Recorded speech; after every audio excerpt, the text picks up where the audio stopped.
I had the good fortune to meet my future wife, Nora, about 2 years ago. Our love was so radiant and beautiful. She received flowers almost every day. We went on regular dates and exchanged thoughtful gifts. I soon realized that she was the one, and I mustered up the courage to propose. Thankfully, she said yes, and we were soon married. At that time, I had a stable job in a solid company, a car, a nice apartment, and I received a good salary. Nora, on the other hand, came from a modest family and worked as a market vendor. She had no formal education, but her parents were kind and friendly and treated me like their own son. Unfortunately, I lost my parents in a tragic car accident, and I was raised by my grandparents. They instilled good values in me and gave me a good education, molding me into a decent human being. After we were married, our son Louis was born. I could not contain my joy. It seemed to me that my dream of a happy family had finally come true. I cherished and adored my wife and son, constantly surprising them with caring gestures and showering them with flowers. I remained faithful and never even thought of looking at other women because Nora was my everything. When our son turned 4, we decided to leave him in the care of Nora's parents and go on vacation to Turkey together. However, comically, my son pulled our documents out of our suitcase and marked my passport with a marker. We were disappointed and didn't have time to rectify the situation. Nora didn't want to go alone, so she invited her friend Kathleen to join. I was fine with that idea, as long as Nora could relax and enjoy herself. It didn't matter to me if I stayed home with our son and spent time with relatives who had a beautiful house in the suburbs. 11 days later, Nora and Kathleen returned from their vacation in Turkey and my son, and I were very happy to see them. Life continued as usual, and we returned to our usual routine. Nora was consumed with work, caring for her son, and running the household. Everything seemed to be going smoothly, but there were times when I felt that her thoughts were somewhere else entirely. I couldn't help but notice that she was constantly on her phone, not wanting to let it out of her hands. Even our son seemed to have less of her attention, scrolling through messages and emails. Our fights, which used to be rare, became more frequent and more tense, all because of her addiction to the phone.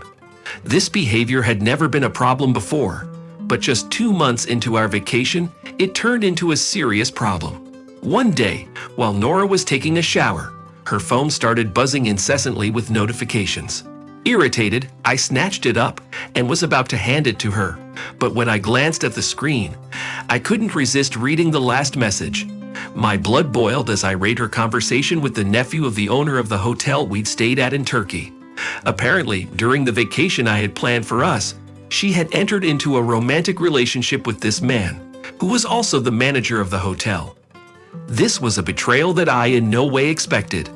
My initial rage was replaced by shock when Nora confessed that she had fallen deeply in love with this Turk, and he had convinced her to leave me and stay with him. She claimed that she had never felt such passion and happiness before, and that she was tired of our marriage and the love I was showing her.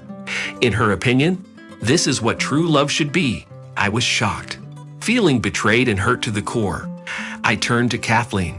I couldn't understand how she had allowed Nora to have this secret affair and why she hadn't intervened, knowing the state of our marriage. Kathleen's response left me confused. She said that Nora deserved to be happy no matter where or with whom. I was shocked and couldn't believe my ears. A few days later, Nora left for Turkey. I was furious and did not allow her to take advantage of my generosity and take our son out of the country. It took a year of agonizing negotiations to finalize the divorce. I could not believe that my wife, the woman I had loved and built a life with, had found happiness in the arms of another man. Nora's decision to convert to Islam came as a shock to me. I could not believe that my once happy and contented wife could change so drastically. Her parents were equally horrified and could not understand what had made their daughter make such a drastic decision. The divorce was a long and painful process that caused a rift between our families. In the end, our son Louis decided to stay with me, and Nora left to join her lover in Turkey.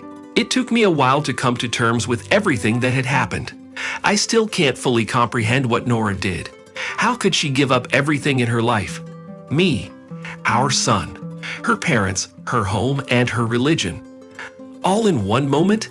It was not an easy reality to accept.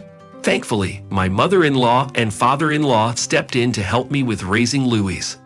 They became a great support system for us. Unfortunately, Nora's parents turned their backs on her and no longer recognize her. Her new relationship with a Turk has caused a major rift in our families. She only occasionally calls her mother to see how Louis is doing, but her father is unwilling to even think about talking to his daughter. As the years went by, I focused on my career and eventually got a higher position. Louis gradually stopped asking about his mother, although I know he missed her terribly at first. Recently, my mother-in-law told me that Nora had given birth to a boy by her Turkish partner. But it seems her life didn't turn out the way she had envisioned. She admitted to her mother that she regrets some of her decisions, but still doesn't want to go back. Through this experience, I realized that a woman's love can be unpredictable. Nora's behavior showed me that no matter how much love you give, it may not be reciprocated. I have now taken on the role of both mother and father to my son. I am determined to be the best parent I can be and provide him with all the love and support he needs. It may not be the life I envisioned, but I have accepted it and embraced my new role.